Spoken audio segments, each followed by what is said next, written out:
Magandang araw mga idol.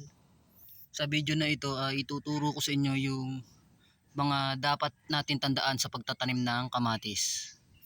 Ito yung itatanim kong kamatis ngayon mga idol. Bali nakapag-transplant na ako. Ito na lang yung natitira. Ayan. Nasa 50 lapa sila. At medyo malalaki na. Ituturo ko sa inyo yung or ibabahagi ko sa inyo yung mga dapat nating tandaan sa pagtatanim ng kamatis. Simulan na natin mga idol. Ayan.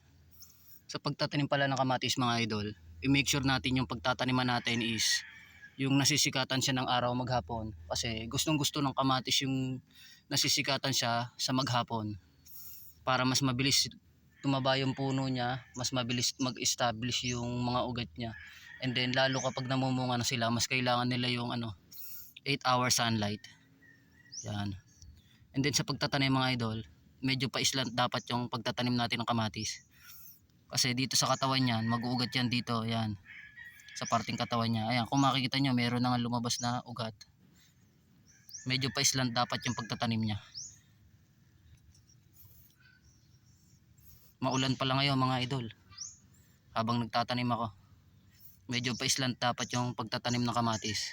Kasi yung katawan niya dun sa parting pababa, yan dito, yung sa pinakapuno, nag-uugat yon.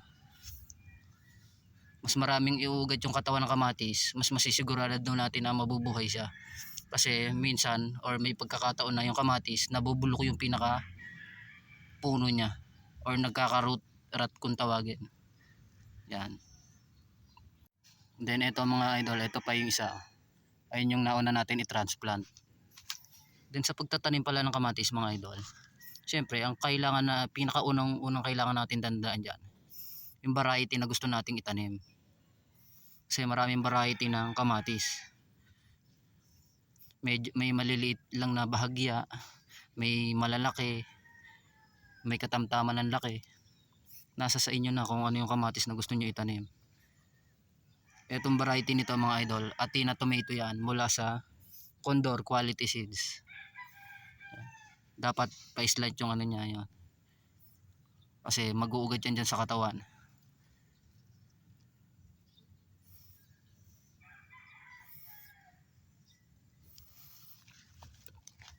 Ayan. Ganito talaga ako maglipat ng punla mga idol, yung malalaki na sila and then yung katawan nila medyo matataba na. Gusto ko kasing siguradong mabubuhay yung mga itatransplant kong punla. Minsan kasi pagka inilipat sila ng ganun lang kaliit, natutuba yung katawan nila or yung nagtutubig and then hanggang sa mamatay. Nangyayari yung ganun sa mga punla. Kaya mas gusto ko yung mataba na yung katawan nila kapag inililipat ko yung mga punla, kahit anong punla.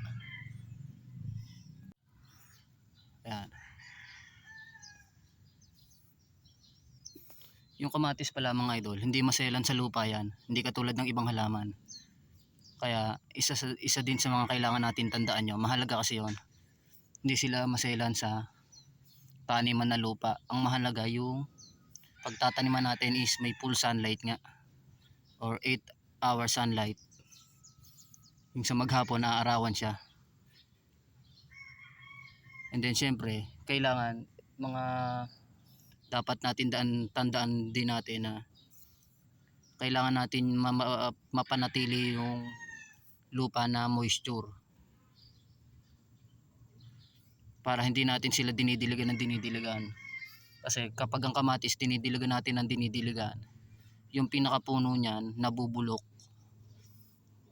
Ilang beses na ako nagtanim ng kamatis, nangyari yon. Kaya dapat maintain natin na moisture, yung moisture ng lupa. Hindi natin sila pwedeng hayaan laging tuyong-tuyo. Then ito mga idol, baka nagtataka kayo kung halos para magkalapit lang sila. Ganyan talaga ako magtanim ng punla. Kung napapanood nyo yung mga nauna kong i-upload na video, 2 to 3 kung magtanim ako ng punla. Ayan. Ito naman kasi nasa direct sa lupa to, kaya hindi makaka-apekto yung medyo kahit magkalapit sila.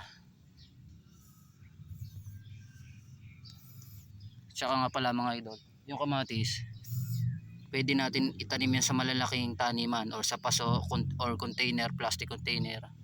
Basta ang kailangan natin masigurado yung pagtataniman natin malalim or marami tayong mailalagay na lupa. Pwede rin yun mga idol, yung sa backyard gardening kung tawagin. Ito kasi direct sa lupa to, dito sa bukid, kaya kahit magkalapit sila ayos lang.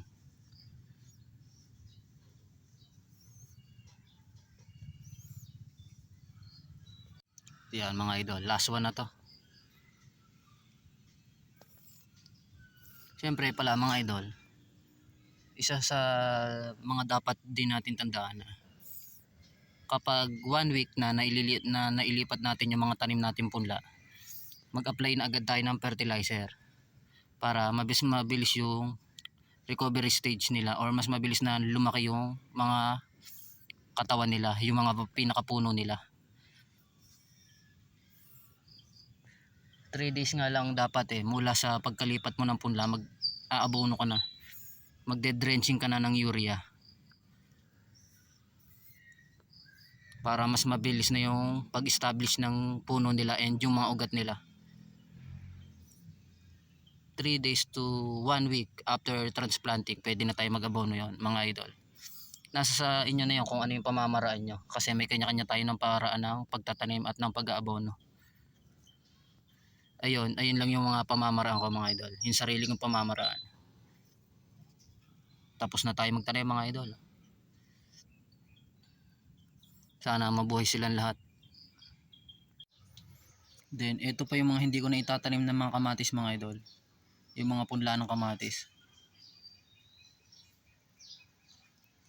Next time itatanim ko na din yan.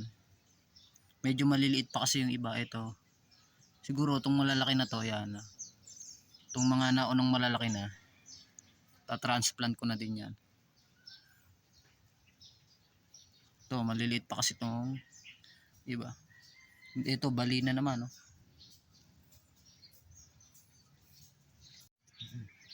Yan, ito pala mga idol, sigarilyas yan mga yan. Ito pa yung dalawang pirasong kamatis mga idol. Medyo maliliit pa kasi sila. Then ito nga yung unang pinakita ko. Kasabayan lang din yan nung mga nauna ko na i-transplant. Pero ganyan talaga sa mga seedlings. Merong naunang lumaki, merong nahuhuli-huli, merong katamtaman lang.